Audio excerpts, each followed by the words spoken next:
Chapter 33. Manasseh was 12 years old when he began to reign, and he reigned 55 years in Jerusalem, but did that which was evil in the sight of the Lord, like unto the abominations of the heathen whom the Lord had cast out before the children of Israel. For he built again the high places which Hezekiah his father had broken down, and he reared up altars for Baalim, and made groves, and worshipped all the host of heaven, and served them. Also he built altars in the house of the Lord, whereof the Lord had said, In Jerusalem shall my name be forever. And he built altars for all the host of heaven in the two courts of the house of the Lord.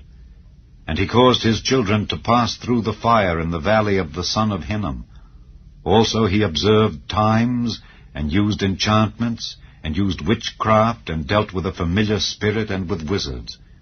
He wrought much evil in the sight of the Lord, to provoke him to anger.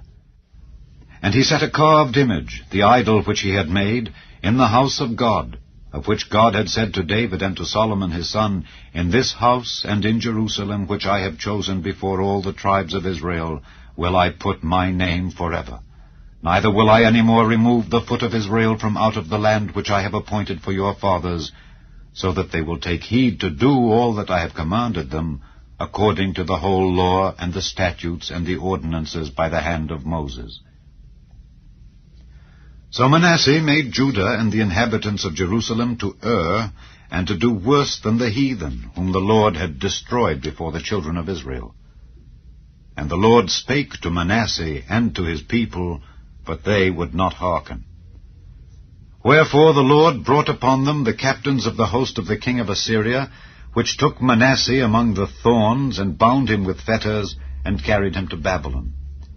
And when he was in affliction, he besought the Lord his God, and humbled himself greatly before the God of his fathers, and prayed unto him. And he was entreated of him, and heard his supplication, and brought him again to Jerusalem into his kingdom. Then Manasseh knew that the Lord, he was God. Now after this he built a wall without the city of David, on the west side of Gihon in the valley, even to the entering in at the fish gate, and compassed about Ophel, and raised it up a very great height, and put captains of war in all the fenced cities of Judah. And he took away the strange gods and the idol out of the house of the Lord, and all the altars that he had built in the mount of the house of the Lord and in Jerusalem, and cast them out of the city. And he repaired the altar of the Lord, and sacrificed thereon peace offerings and thank offerings, and commanded Judah to serve the Lord God of Israel. Nevertheless the people did sacrifice still in the high places, yet unto the Lord their God only.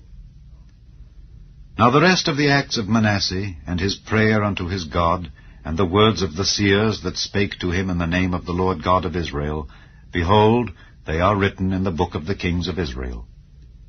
His prayer also, and how God was entreated of him, and all his sin, and his trespass, and the places wherein he built high places, and set up groves and graven images before he was humbled, behold, they are written among the sayings of the seers. So Manasseh slept with his fathers, and they buried him in his own house, and Amon his son reigned in his stead. Amon was 22 years old when he began to reign, and reigned 2 years in Jerusalem.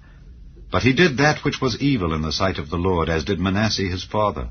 For Amon sacrificed unto all the carved images which Manasseh his father had made, and served them, and humbled not himself before the Lord, as Manasseh his father had humbled himself. But Amon trespassed more and more. And his servants conspired against him, and slew him in his own house.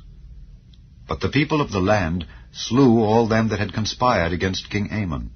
And the people of the land made Josiah his son king in his stead.